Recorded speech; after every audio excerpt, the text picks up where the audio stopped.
So hello everyone.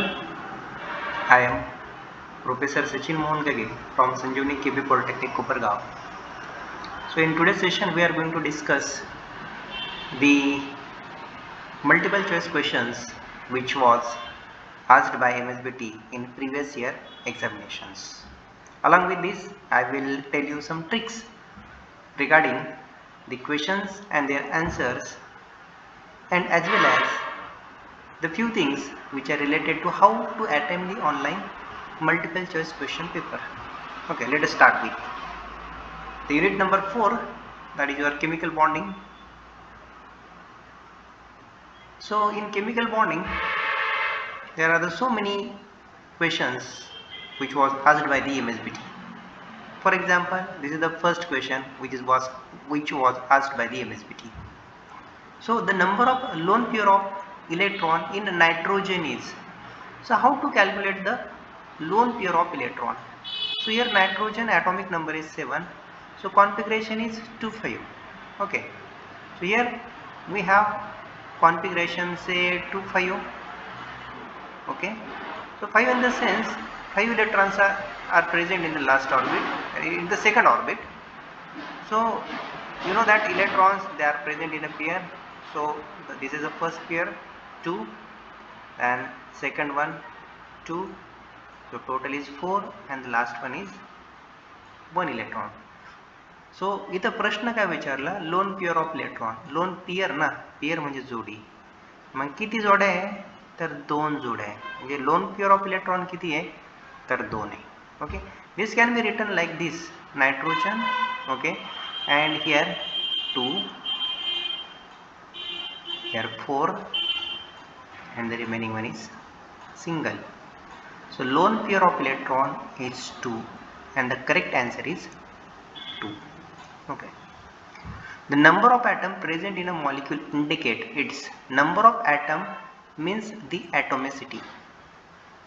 For example, N2, so number of atom is 2, so that's why your nitrogen is a diatomic, so that is called the atomicity. So number of atom, here C, the word atom is given in the question, and in the answer atom is related to the atomicity. म्हणजे तुम्ही इथं correlate करू शकता. प्रश्न वाचल्यानंतर तुम्हाला समजतं की इथं ॲटम दिलेला आहे, ओके, आणि उत्तर काय त्याचं atomicity. So atom and atomicity they are related to each other. The melting and the boiling point of covalently bonded compound is, remember, ionic bond means ionic compound, त्यांचे मेल्टिंग पॉईंट हाय राहतात, okay, आणि जे covalent compound राहतात, covalent compound, त्यांचे melting point हे low असतात. हे लक्षात ठेवायचं तुम्हाला. So covalently bonded compound means covalent compound, आणि मेल्टिंग पॉईंट कसा राहतो त्याचा कमी, always low. Okay, next, the number of atoms present in molecule of oxygen are. आता ऑक्सिजन कसं लिहिलं जातो, oxygen means O2, okay, and how the O2 is formed when oxygen atom combine with other oxygen atom. म्हणजे किती combine झाले 2, म्हणजे number of atoms oxygen मध्ये किती राहतात ऑक्सिजन मॉलिक्यूल मध्ये तर 2, त्याचा आन्सर किती आहे 2. आता हा जर प्रश्न विचारला की ओझोन मध्ये किती राहतात, तर ओझोनचा फॉर्म्युला काय आहे O3, म्हणजे किती ऑक्सिजन 3, ठीक आहे. So like that. हेलियम आहे, हेलियम एकच राहतो ना, म्हणजे तो 1 आहे, like this. Okay, so the primitive cell has, त्याचा आन्सर आहे has charged ions at all corner of the unit. okay, primitive cells. Then the next one, particle arrangement in crystal lattice is always, the crystal lattice in the sense the 3-dimensional 3D structure, 3-dimensional arrangement of constituent particles, that is particles. So arrangement of particles in a crystal lattice is 3-dimensional always, that is called the crystal lattice. Okay, So all these questions are from unit number 4. Then unit number 5 is your electrochemistry, then metal corrosion and its prevention. त्याच्यावर कसे प्रश्न विचारले जातात बघा. Coating of which metal is anodic on steel according to the galvanic series. तुम्हाला option दिले जातील इथं. तर steel in the sense it is the alloy of iron. मग ह्या केसमध्ये तुम्हाला इलेक्ट्रोकेमिकल सिरीज माहीत पाहिजे आणि ह्या ऑप्शनमध्ये तुम्हाला झिंक दिलेला होता. ओके, आणि आपल्याला माहीत आहे की हा झिंक आयनच्या वरती असतो. मग झिंकचं जर कोटिंग जर केलं आयनवर तर झिंक हा ॲनोड म्हणून ॲक्ट होईल आणि तुमचा जो आयन म्हणजे स्टील आहे हा कॅथोड म्हणून ॲक्ट होईल. झिंक असेल किंवा मॅग्नेशियम असेल किंवा ॲल्युमिनियम असेल, ओके, हे जे काही मेटल्स आहे तर हे आयनच्या वरती आहे, तर त्यामुळे ते सर्व ॲनोडिक मेटल म्हणून ॲक्ट होतात. So the correct answer is zinc. Okay, when buried pipeline is made up of iron metal is protected from corrosion by connecting it to the magnesium block. So this is the example of what sacrificial anodic protection. मग sacrificial anodic protection मध्ये काय केलं जातं, जी pipeline आहे आयनची तर याला galvanic series मध्ये जो ॲक्टिव्ह मेटल राहतो म्हणजे जनरली याच्यामध्ये मॅग्नेशियम किंवा झिंक किंवा ॲल्युमिनियम किंवा त्यांचे ॲलॉय यांचे ब्लॉक ह्या पाईपलाईनमध्ये काय केले जातात, इन्सर्ट केले जातात. मग असं जर झालं की तर गॅल्व्हॅनिक सेल तयार होते आणि तर वर आता मी सांगितलं ऑलरेडी की जे ॲक्टिव्ह मेटल राहतात म्हणजे गॅल्व्हॅनिक सिरीजमध्ये जे वरती राहतात तर ते ॲनोड म्हणून ॲक्ट होतात आणि तुमचं जे स्ट्रक्चर आहे तर ते कॅथोड म्हणून ॲक्ट होतं. सो ह्या केसमध्ये तुमची जी पाईपलाईन आहे तर ती कॅथोडिक एरिया म्हणून ॲक्ट होते आणि जे मॅग्नेशियम ब्लॉक आहे तर ते ॲनोड म्हणून ॲक्ट होतात. तर याला म्हणतं सॅक्रिफिशियल ॲनोडिक प्रोटेक्शन. म्हणजे ॲनोड हा सॅक्रिफाईस करतो. सॅक्रिफाईस करणं म्हणजे काय की स्वतःचं करोजन करून घेतो, स्वतःचा बळी देतो या अंडरग्राऊंड पाईपलाईनला म्हणजे स्टीलला स्ट्रक्चरला वाचवण्यासाठी. तर ह्या मेथडला म्हणायचं sacrificial anodic protection. When solid copper sulfate is dissolved in a water, you know copper sulfate is a salt, and when salt is dissolved in a water it will undergo the dissociation. So copper salt will get dissociate or you can say it will get ionized. Okay, so when copper sulfate it will get dissolved, you will get the formation of what, copper plus plus and SO4 minus minus. This is called as the dissolution. This is called as the dissociation. This method is also called as the ionization. So see the options given in the options. So the correct answer is either dissociation or ionization. Okay, so the next one is the galvanized containers are not used for storing foodstuffs. Why? Because the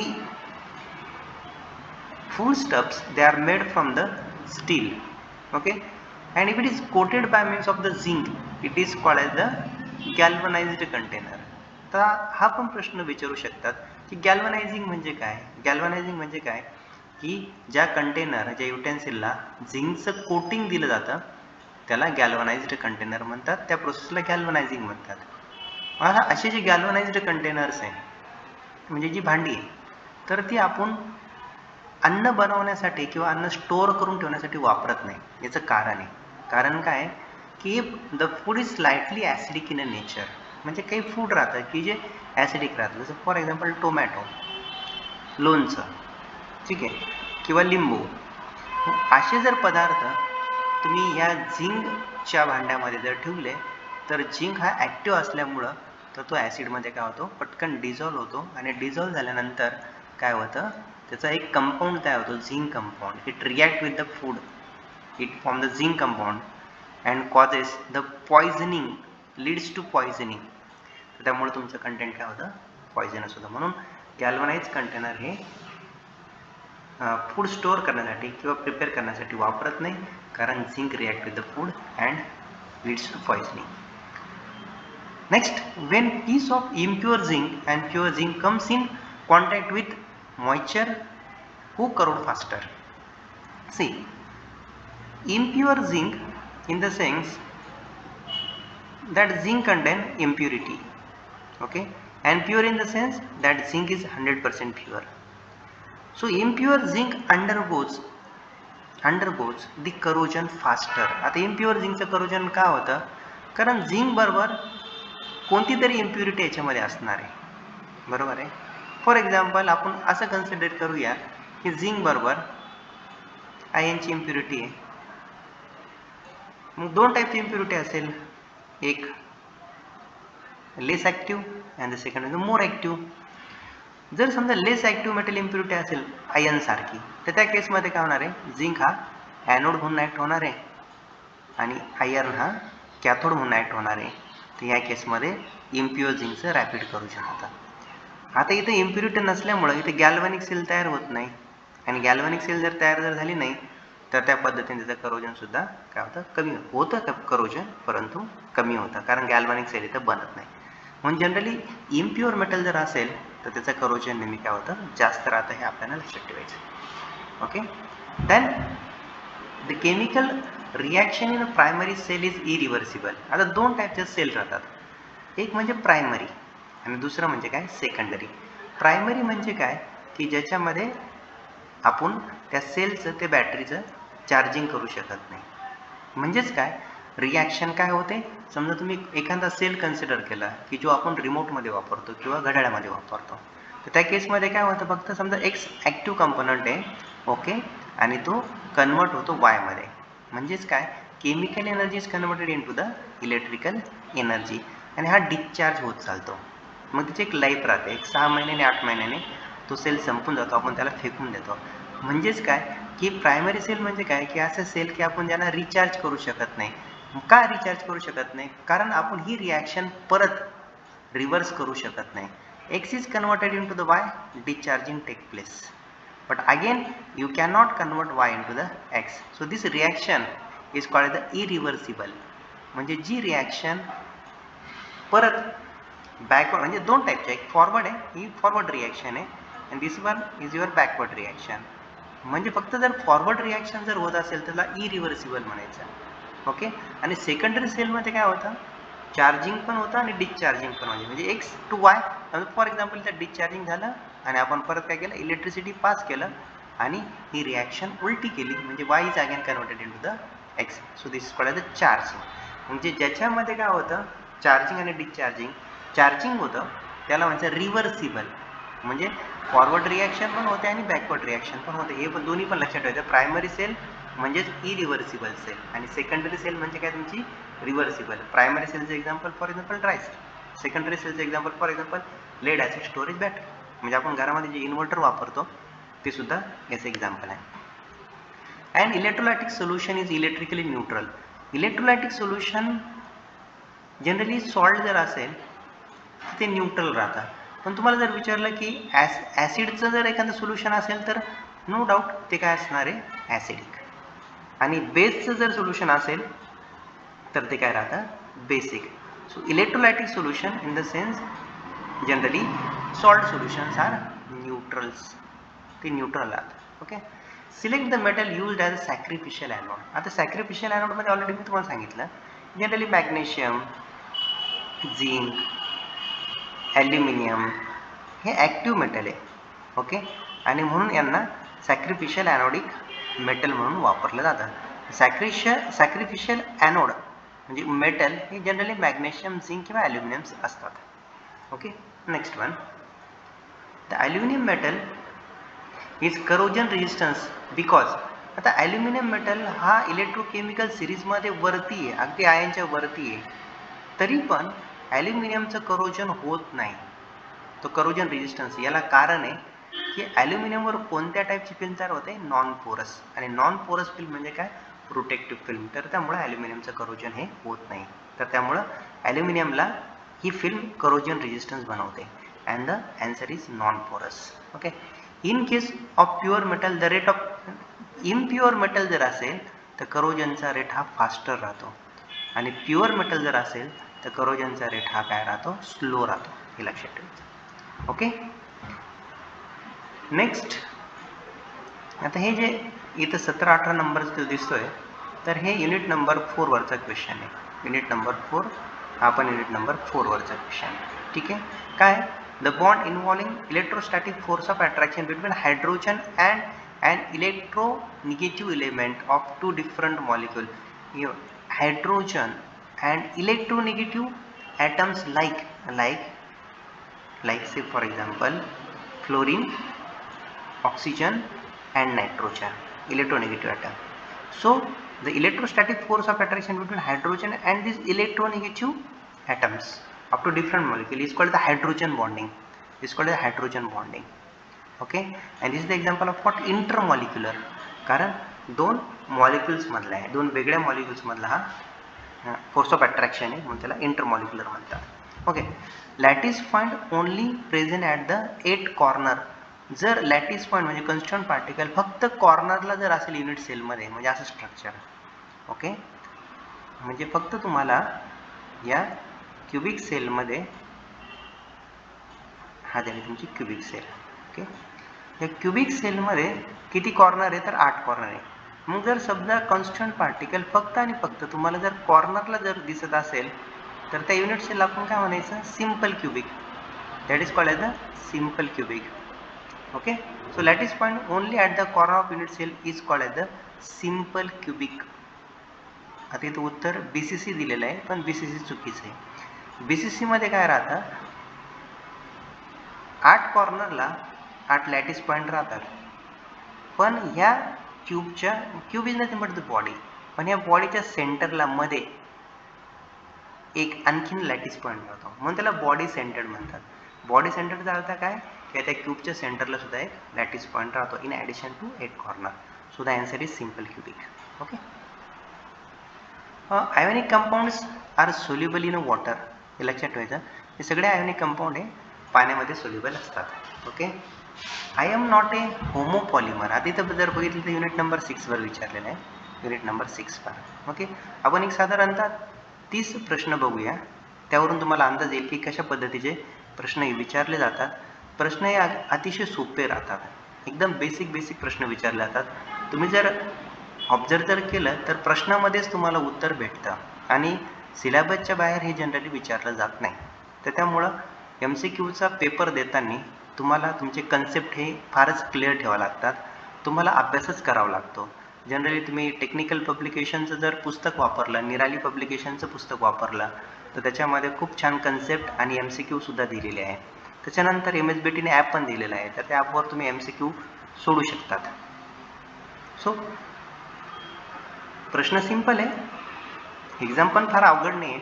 फक्त तुम्हाला तुमच्या स्वतःच्या notes बनवणे, पुस्तकं refer करणे, concept clear करणं आणि त्या बेसवर तुम्हाला कोणताही ट्रिकी प्रश्न जरी विचारला तरी तुम्हाला समजलं पाहिजे की हा प्रश्न कोणत्या कंटेंटवर विचारलेला आहे आणि याच्या पाठीमागं काय कन्सेप्ट आहे. होमोपॉलिमरचा अर्थ म्हणजे काय की ज्याच्यामध्ये मोनोमर हे सेम राहतात. ओके, आणि दुसरा जो राहतो कोपॉलिमर, ज्याच्यामध्ये मोनोमर्स आर डिफरंट. आणि सिलेबसमध्ये तुम्हाला टोटल 6-7 एक्झाम्पल दिलेली, त्याच्यामध्ये पॉलिइथिलीन, ओके, हा होमोपॉलिमर आहे. त्यानंतर PVC हा होमोपॉलिमर आहे. त्यानंतर पॉलिटेट्रा फ्लोरोइथिलीन, ज्याला आपण टेफ्लॉन म्हणतो, हा पण होमोपॉलिमर आहे. आणि पॉलिस्टायरीन हा सुद्धा काय तुमचा होमोपॉलिमर आहे. मग उरलेले कोणते, बॅकेलाइट, ज्याला आपण फिनॉल फॉर्मल्डिहाइड रेझिन म्हणतो, त्याच्यानंतर नायलॉन, ओके, आणि एक इपॉक्सी रेझिन आहे. इपॉक्सी रेझिन हे तुमच्या कोपॉलिमरचे एक्झाम्पल आहे. तर त्या ऑप्शनमध्ये बाकी सर्व होमोपॉलिमर दिलेले असतील आणि बॅकेलाइट हा होमोपॉलिमर नाही आहे. म्हणजे आय एम नॉट ए होमोपॉलिमर म्हणजे होमोपॉलिमर कोण नाही आहे त्या ऑप्शनमध्ये, तर तो बॅकेलाइट असणार आहे. Okay, then next one, see here thermoplastic materials are those material which are recyclable. आता दोन टाईपचे प्लास्टिक आहे, एक म्हणजे थर्मोप्लास्टिक आणि दुसरं म्हणजे थर्मोसेटिंग. आता हे जे मी तुम्हाला सांगितलं ना होमोपॉलिमर्स म्हणजेच कोण, तर थर्मोसॉफ्टनिंग प्लास्टिक. ओके, आता ना थर्मोसॉफ्टनिंग का म्हणायचं, कारण यांना जर हीट जर दिली तर ते सॉफ्ट होतात आणि जोपर्यंत हीट दिली जाते तोपर्यंत ते सॉफ्टच राहतात, बरोबर आहे. मग त्यामुळं यांचं रिसायकलिंग किंवा त्यांचं रियुजिंग, यू कॅन रिसायकल, त्यांना तुम्ही परत परत वापरू शकतात. परंतु हे जे कोपॉलिमर राहतात तर त्यांना एकदा हीट दिल्यानंतर ते परमनंटली सेट होतात, हार्ड होतात आणि परत तुम्ही त्यांच्यावर काम करू शकत नाही. आपण थर्मोसेटिंग म्हणतो आणि त्यामुळे ते रिसायकल किंवा रियुजेबल नसतात. म्हणून थर्मोप्लास्टिक हे रिसायकलेबल राहतात. ओके. आणखीन एक गोष्ट आहे, थर्मोसॉफ्टनिंग प्लास्टिक होमोपॉलिमर हे ॲडिशन पॉलिमरायझेशन रिॲक्शननी बनवले जातात आणि उरलेले जे कोपॉलिमर आहे किंवा आपण ज्यांना थर्मोसेटिंग म्हणतो तर ते कंडेन्सेशन पॉलिमरायझेशन रिॲक्शनने बनवली जातात. तर that is the basic difference. हा सुद्धा एक बेसिक डिफरन्स आहे. ओके. त्याच्यामध्ये गुड लुब्रिकंट शुड पजेस. आता लुब्रिकंटच्या बऱ्याचशा प्रॉपर्टी दिलेल्या आहेत, म्हणजे आता त्याच्यामध्ये physical properties and chemical characteristic दिलेले आहेत, जसं viscosity index, oiliness, fire point, flash point. तर त्याचं एक कॅरेक्टरिस्टिकमध्येच दिलेलं आहे बघा. ऑइलीनेस जर असेल it should possesses the high oiliness, म्हणजे त्याचा हाय ऑइलीनेस हा जास्त पाहिजे. तर त्याच पद्धतीने विस्कॉसिटी बघा, विस्कॉसिटी कशी, से फॉर एक्झाम्पल मॉडरेट विस्कॉसिटी पाहिजे. फायर पॉईंट, फ्लॅश पॉईंट, हाय फायर पॉईंट, हाय फ्लॅश पॉईंट पाहिजे. तर त्याच्यामधला हा ऑप्शन आहे की हाय ऑइलीनेस त्याच्यामध्ये असेल तर that lubricant is called as the good lubricant. तर त्याला आपण लुब्रिकंट म्हणतो. ओके. नाव oxygen carrier catalyst. Oxygen carrier catalyst म्हणजे कोण, तर ते तुमचे ड्रायर्स राहतात, लक्षात घ्या. आता ह्या पेंटवर 6 कन्स्टिट्युएंट राहतात, लक्षात घ्या की paint is made from the constituent 6 to 7 constituent. मग त्याच्यामध्ये पिगमेंट, त्यानंतर ड्राईंग मीडियम, त्याच्यानंतर थिनर, ड्रायर, प्लास्टिसायझर किंवा फिलर्स असतील. तर ह्या सर्वांची नावं तुम्हाला माहीत पाहिजे आणि त्याचे ॲटलिस्ट 1-2 फंक्शन्स तुम्हाला माहीत पाहिजे की ड्रायरचं फंक्शन काय, पिगमेंटचं फंक्शन काय किंवा थिनरचं फंक्शन काय, कारण याच्यावर फार जास्त प्रमाणावर प्रश्न विचारला जातो. ऑक्सिजन कॅरियर कॅटलिस्ट कोण आहे, तर तो ड्रायर आहे. ओके. इथं बघा on the basis of thermal behaviour, thermal, आणि इथे बघा थर्मल बिहेवियर पॉलिमरचे तुम्ही बघितलेले आहे की on the basis of nature of monomer 2 type राहतात. एक म्हणजे होमो पॉलिमर आणि दुसरं जे राहतं तर त्याला म्हणायचं copolymer. Second one, on the basis of occurrence the polymer is natural and the second one is your synthetic polymer राहतं. Okay. On the basis of thermal behaviour thermoplastic and thermosetting. Okay. आणि स्ट्रक्चरच्या बेसवर एक राहतं linear आणि दुसरं राहतं cross link. असे पॉलिमरचे 4 टाईप आहे. ओके. आता थर्मल म्हणजे काय, थर्म म्हणजे हीट, तर याच्यात नावच झालं बघा थर्मल बिहेवियर, थर्मल. याच्या नावामध्ये पण बघा THERM आलेलं आहे. थर्म म्हणजे हीट, थर्मोप्लास्टिक, थर्मोसेटिंग. मग थर्मल बिहेवियरच्या बेसवर पॉलिमरचे 2 टाईप पडतात, एक थर्मोप्लास्टिक आणि दुसरं थर्मोसेटिंग. या प्रश्नामध्ये हे जे काही स्टेटमेंट आहे याच्यावरून ॲन्सरमध्ये सुद्धा ते स्टेटमेंट आलेलं आहे, त्याच्यावरून समजतं की हे थर्मो सॉफ्टनिंग आणि थर्मोसेटिंगचं एक्झाम्पल आहे. Okay. Solid lubricants used for, generally solid lubricants हे कोणासाठी वापरले जातात, तर सॉलिड लुब्रिकंट हे जनरली जिथं टेम्परेचर खूप जास्त राहतं, कंडिशन बघा तुम्ही, हाय टेम्परेचर अँड जिथं लोड पण जास्त राहतो, तर त्या केसमध्ये जनरली सॉलिड लुब्रिकंट्स हे वापरले जातात. आणि त्याचे काही एक्झाम्पल्स तुम्हाला दिलेले आहे सिलेबसमध्ये, तर ते बघायचं की जिथे पुढं हाय टेम्परेचर राहतं, पुढं जास्त लोड राहतो, एक्स्ट्रीम प्रेशर राहतं, तर त्या पद्धतीने तुम्हाला याचं उत्तर अटेम्प्ट करायचं आहे. ठीक आहे. Resin is also known as, resin म्हणजेच काय, resin is nothing but the polymer. आणि पॉलिमरचे काही एक्झाम्पल तुम्हाला माहीत पाहिजे, जसं प्लास्टिक पॉलिमर आहे, सिल्क वगैरे असेल, रबर असेल, रेझिन असेल, यांना आपण पॉलिमर म्हणतो. Okay. Then so I will take important. आता इथं बघा हा 32 नंबरचा प्रश्न आहे, याच्यामध्ये काय विचारलं आहे, the main function of pigment. पिगमेंटचं फंक्शन काय, मी तुम्हाला आधी सांगितलेलं आहे की हे जे 6 कन्स्टिट्युएंट आहे त्यांची नावं आणि त्यांचे फंक्शन्स तुम्हाला माहीत पाहिजे. तर हा काय करतो, it provide the opacity and colour, म्हणजे तुमच्या ऑइल पेंटला कलर देण्याचं काम आणि तुमच्या भिंतीला झाकण्याचा. ऑपेसिटी म्हणजे काय, अपारदर्शकता, म्हणजे तुम्ही पेंट अप्लाय केल्यानंतर तुमची भिंत पूर्णपणे काय होते, तो सरफेस झाकून जातो, म्हणजे तो ओपेक बनतो, तर त्याला आपण ओपॅसिटी म्हणतो. तर हे फंक्शन कोणाचं आहे, तर हे पिगमेंटचं फंक्शन आहे, हे लक्षात घ्या. ओके, आता इथे बघा, select the pigment which gives the white colour. तर व्हाईट कलर पेंटला, आता इथं आपण बघितलेलं आहे पिगमेंट फंक्शन काय आहे, पेंटला कलर देणं. मग व्हाईट कलर कोणत्या पिगमेंटमुळे असतं, ते फॉर एक्झाम्पल झिंक ऑक्साईड हे राहतं. तर विचारलं की रेड कलर कशामुळं राहतं, तर तो रेड लेडमुळं राहतो. ओके, ब्राऊन कलर कशामुळे राहतो, ब्राऊन आंबरमुळं राहतो. ओके, सो असं प्रत्येकाचं ब्लॅक कलर कोणामुळे राहतो, तर कार्बन ब्लॅकमुळं, लाईक दिस. ओके, तर ते पिगमेंटची नावं आहे, हे पिगमेंटची नावं तुम्हाला माहीत पाहिजे आणि त्या पिगमेंटच्या नावावरून तुम्हाला समजतं की तो ऑइल पेंटला कोणता कलर देतो.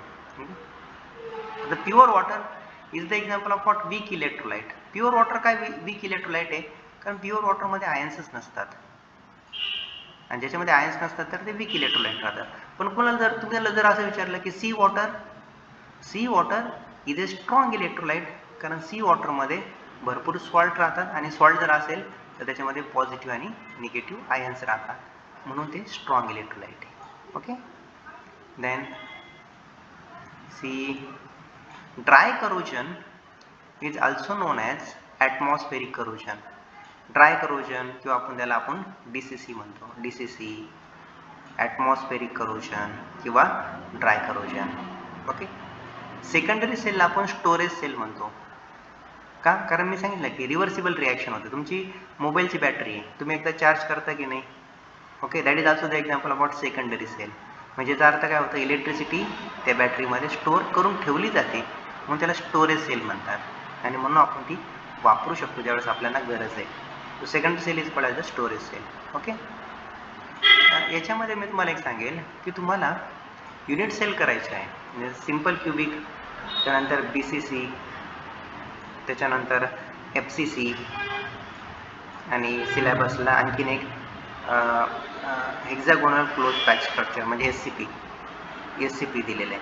ओके, तर यांचं तुम्हाला काय करायचं आहे, खास करून कोऑर्डिनेशन नंबर करून ठेवा तुम्ही, कोऑर्डिनेशन नंबर याचा माहीत राहील. त्यानंतर अँगल यांची एक्झाम्पल जर केली तर बरं होईल, एक्झाम्पल पण महत्त्वाची आहे. त्याच्यानंतर नंबर ऑफ कॉन्स्टंट पार्टिकल, ह्या सिम्पल क्यूबिकमध्ये किती नंबर ऑफ कॉन्स्टंट पार्टिकल आहे. Okay, CP, total number of CP, आणि constant particle per unit cell. हे 5 पॉईंट तुम्हाला constant particle per unit cell, हे 5 पॉईंट जर तुम्ही केले त्याच्यावर पण बरेचसे प्रश्न येतात, तर हे पण महत्त्वाचं आहे, हे करून ठेवणे. ओके, खास करून युनिट नंबर 6 वर पण जास्त प्रश्न विचारले जातात. त्याच्यामध्ये बघा इथं हे जे दिसतं हे सगळं युनिट नंबर 6 वरच विचारलेलं आहे. Okay, select the polymer which do not soften on heating.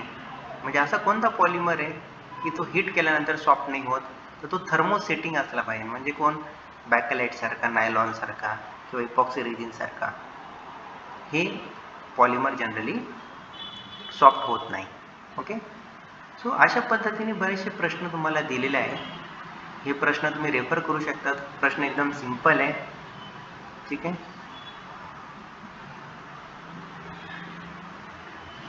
सगळे सिलेबसच्याच आधारावर विचारलेले आहे. हा एक महत्त्वाचा प्रश्न आहे की नेचर ऑफ जॉब, म्हणजे तुमचं मशीन कोणतं आहे आणि तुम्ही कोणता लुब्रिकंट त्याला वापरणार आहे. तर पाहिलं, वॉच डेलिकेट इन्स्ट्रुमेंट आहे ना, किंवा जिथे हीट नसते किंवा लोड नसतो, तर जनरली व्हेजिटेबल ऑइल्स तुम्ही वापरू शकता. जसं हॅझलनट ऑइल आहे, कोकोनट ऑइल आहे, पाम ऑइल आहे, तर हे नीट फूड ऑइल आहे. तर ह्या टाईपचे जे ऑइल राहतात, व्हेजिटेबल ॲनिमल ऑइल तुम्ही वापरू शकतात. जनरली त्यांची विस्कॉसिटी कमी राहते, असे ऑइल्स तुम्ही इथं प्रेफर करू शकतात, आणि असे ऑइल्स तुम्ही 100% या मशीनमध्ये वापरू शकता. ओके, हे बघा इथं सेकंडरी सेलचं एक्झाम्पल विचारलेलं आहे. Lead acid storage battery, lead acid storage cell, primary cell, secondary cell, यांचे एक्झाम्पल्स आपल्याला करणं गरजेचं आहे. Daniell cell, in Daniell cell cathode is, तर डॅनियल सेलमध्ये काय राहतं, झिंक आणि कॉपरचं कॉम्बिनेशन. ओके, आता झिंक ॲक्टिव्ह असल्यामुळं हा काय असणार आहे, ॲनोड असणार आहे, आणि कॉपर काय असणार आहे, कॅथोड. विचारलं काय तुम्हाला की डॅनियल सेलमध्ये कॅथोड कोण राहतं, कॉपर. आणि विचारलं तर ॲनोड कोण राहतो, zinc, like this. Okay. Food storing containers are coated with. आता बघा पहिल्यांदा प्रश्न काय होता की गॅल्वनाइज्ड कंटेनर म्हणजे ज्यांना झिंकचं कोटिंग राहतं त्यांच्यामध्ये आपण फूड स्टोअर करून ठेवू शकत नाही. मग ठीक आहे, गॅल्वनाइज्ड कंटेनरमध्ये जर आपण फूड स्टोअर करून ठेवत नाही तर मग कोणत्या कंटेनरमध्ये करतो? असे कंटेनर ज्यावर कसलं कोटिंग राहतं, टीनचं कोटिंग राहतं, म्हणून याला म्हणतात टीनिंग. याच्यावर डेफिनेशनवर पण प्रश्न विचारू शकतात. ओके. टीनिंगमध्ये टीनचं कोटिंग राहतं आणि गॅल्वनायझिंगमध्ये झिंकचं कोटिंग राहतं. इथं गॅल्वनायझिंग आहे. सो गॅल्वनायझिंगमध्ये झिंकचं कोटिंग राहतं. Okay, this way. ओके. आता calculate the equivalent weight of metal whose electrochemical equivalent is given. आता तुम्हाला असे एकदम नॉर्मल प्रॉब्लेम्स पण विचारले जातील. प्रॉब्लेम सिंपल आहे, इलेक्ट्रोकेमिकल इक्विव्हॅलंट दिलेलं आहे तुम्हाला, म्हणजे तुम्हाला सी विचारलं आणि तुम्हाला काय दिलं, EC दिलं. मग रिलेशन लक्षात ठेवा, C is equal to 96,500 multiplied by EC.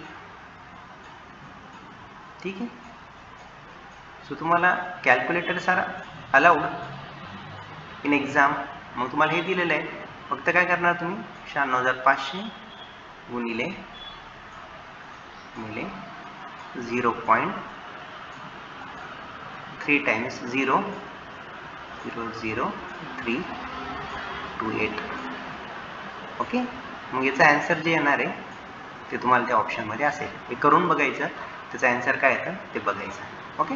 So अशा पद्धतीने तुम्हाला MSBT प्रश्न विचारते आणि प्रश्न फार सिंपल आहे, फार अवघड नाही आहे. ओके. कुठं कुठं तुम्हाला कन्फ्युजन होऊ शकतं, परंतु स्ट्रेट फॉरवर्ड तुम्हाला प्रश्न विचारले जातात. तर याच्यामध्ये बघा, एक साधारणतः MSBT काय करते, 70 प्रश्न तुम्हाला विचारते, 70 प्रश्न, 70 क्वेश्चन्स. तर त्याच्यामध्ये 1 ते 35 जे क्वेश्चन्स राहतात तर ते फिजिक्सवर अवलंबून राहतात. मी त्याला BPH म्हणतो, बेसिक फिजिक्स. ओके. आणि प्रत्येक प्रश्नाला 1 मार्क राहतो, बरोबर आहे. मग उरलेले 36 ते जे 70 आहे, 36 ते 70 हे जे प्रश्न आहे तर हे बेसिक केमिस्ट्रीवर विचारले जातात, सिलेबसवर विचारले जातात. ओके. आणि हे पण सुद्धा किती आहे, टोटल 35 प्रश्न आहे आणि त्याला 1 मार्क राहतो. असे टोटल किती, 70 मार्क. ओके. आता केस स्कीमनुसार तुम्हाला क्लास टेस्टचं जे ॲव्हरेज आहे, म्हणजे तुमची क्लास टेस्ट 1 आणि क्लास टेस्ट 2. ओके. मग आता बेसिक सायन्स म्हणजे काय, बेसिक फिजिक्स आणि बेसिक केमिस्ट्री. मग ह्या बेसिक सायन्समध्ये तुमचं क्लास टेस्ट 1 आणि क्लास टेस्ट 2चा ॲव्हरेज जितकं होणार आहे त्या प्रमाणामध्ये तुम्हाला इथं मार्क असणार आहे. म्हणजे फॉर एक्झाम्पल 30 पैकी ॲव्हरेज काढलं जातं. समजा 30 पैकी एखाद्याला 30 मार्क आहे. ओके. तर पासिंग क्रायटेरिया काय आहे की त्याला ओव्हरऑल 40 मार्क लागतात. म्हणजे याला 70 पैकी इथं 10 जरी ऑप्शन करेक्ट आले तरी पण तो तिथं पास होऊ शकतो. म्हणजे 30 + 10 किती, टोटल 40. समजा एखाद्याला क्लास टेस्टमध्ये 30 पैकी 0 मार्क आहे, मग त्या केसमध्ये याला इथं 40 क्वेश्चन्स किंवा 40 मार्क्स मिळाले पाहिजे आउट ऑफ 70. म्हणजे तुम्हाला क्लास टेस्ट ॲव्हरेज मेंटेन जर तुम्ही चांगलं केलं तर तुम्हाला ऑनलाईन एक्झाममध्ये पास व्हायला जास्त डिफिकल्टी येत नाही. तर अशा पद्धतीने तुम्ही हा पेपर सोडू शकतात. ड्युरेशन हे साधारणतः 1.5 तासाचं राहतं, 1.5 आवर्स. टोटल क्वेश्चन हे 70 राहतात. ओके. आणि मार्कसुद्धा किती राहतात, 70 राहतात. ओके. टोटल युनिट 6 राहतात. त्याच्यापैकी युनिट नंबर 1, 2, 3 फिजिक्स आणि युनिट 4, 5 आणि 6 केमिस्ट्री. तर हे सुद्धा 3 युनिट राहतात. अशा पद्धतीने सिलेबसवर प्रश्न विचारले जातात. ओके. तर शक्यतो टेक्निकल पब्लिकेशनमध्ये जे काही MCQs दिलेले तुम्हाला, टेक्निकल पब्लिकेशन बेसिक केमिस्ट्रीचं पुस्तक MCQs, जर तुम्हाला MCQs करायचे असेल तर तुम्ही टेक्निकल पब्लिकेशनचं पुस्तक वापरा. त्याच्यामध्ये फार छान MCQs दिलेले आहे. परंतु माझं सजेशन आहे की MCQ करण्यापेक्षा तुम्ही सिलेबसवर जो काही कंटेंट असेल त्या सिलेबसवर तुमचे कॉन्सेप्ट क्लिअर करा, ते रीड करा आणि मग त्याच्यानंतर त्या कंटेंटवर कसा प्रश्न विचारला जाऊ शकतो याचा विचार करा आणि कोणताही प्रश्न विचारला तरी पण कसाही ट्रिक केला तरी पण आपल्याला जर कन्सेप्ट कंटेंट जर माहीत असेल तर आपण कोणताही प्रश्न आरामशीर सोडू शकतो. तर अशा पद्धतीने मी तुमचे काही ठराविक MCQ डिस्कस करण्याचा प्रयत्न केलेला आहे. कधी कधी काय होतं माहिती आहे का, प्रश्नामध्येच त्याचं उत्तर राहतं. तुम्ही प्रश्न केअरफुली वाचा, तुम्हाला उत्तर त्या प्रश्नामध्येच भेटून जाईल. कधी कधी असं राहतं की 1, 2, 3 आणि 4 तुम्हाला ऑप्शन दिले जातात. इथे एक ऑप्शन, इथे एक ऑप्शन, इथे एक ऑप्शन आणि चौथा ऑप्शन राहतो all of the above. Okay, तर शक्यतो 99% मी 100% शुअर नाही, ऑल ऑफ द अबाव 99% जिथं ऑल ऑफ द अबाव आहे हे आन्सर आहे तिथं फार जास्त विचार करा. शक्यतो ते असण्याची शक्यता राहते. म्हणजे 99.99% तुम्हाला ऑल ऑफ द अबाव हे आन्सर असण्याची शक्यता फार जास्त असते. तर ऑल ऑफ द अबाव जिथं असेल ना तर तिथं थोडासा विचार करा. तिथं तुम्हाला 2 प्रश्न 2 ऑप्शनमध्ये असं वाटतं की हा हे पण ऑप्शन बरोबर, हे ऑप्शन बरोबर आहे, त्या केसमध्ये डोळे दाखवून ऑल ऑफ द अबाव तुम्ही लिहून टाका. जर समजा तुम्हाला येतच नाही आहे आणि तिथं all of the above option आहे तर तुम्ही better way all of the above हाच ऑप्शन टिक मार्क करा.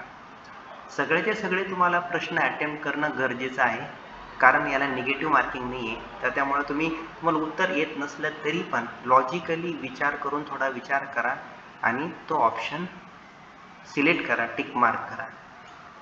टिक मार्क करताना एकदाच विचार करा, चांगला विचार करा आणि तो ऑप्शन सिलेक्ट करा आणि तो सिलेक्ट केल्यानंतर बदलू नका. म्हणजे काय होणार आहे, जरी तुमचं चुकलं तर तुम्हाला घरी गेल्यानंतर ते असं वाटणार नाही का अरे बाबा मी बरोबर सिलेक्ट केलं होतं पण ऐन वेळेस मी चुकीचं ऑप्शन सिलेक्ट करून आलो. जे असेल ते असेल, काही पण वाटो. तुम्ही एकदा ठरवलं ना की हा ऑप्शन बरोबरच आहे तर तो सिलेक्ट करायचा, त्याच्यानंतर त्याच्यामध्ये बदल करायचा नाही. ओके, सो सर्वांना बेस्ट ऑफ लक. अभ्यास करा, कॉन्सेप्ट क्लिअर करा, कंटेंटवर फोकस करा, सिलेबस काय आहे ते बघा, टर्मिनॉलॉजी तुमच्या फिजिक्स केमिस्ट्रीमध्ये काय आलेली ते पण बघा. कारण तुम्हाला ॲन्सर असे विचारले जातात की त्याच्यामध्ये तुम्ही टर्मिनॉलॉजी वापरत नाही. तर सर्वांना बेस्ट ऑफ लक. तर इथं आपण थांबूया. सर्वांनी अभ्यास करा. थँक्यू.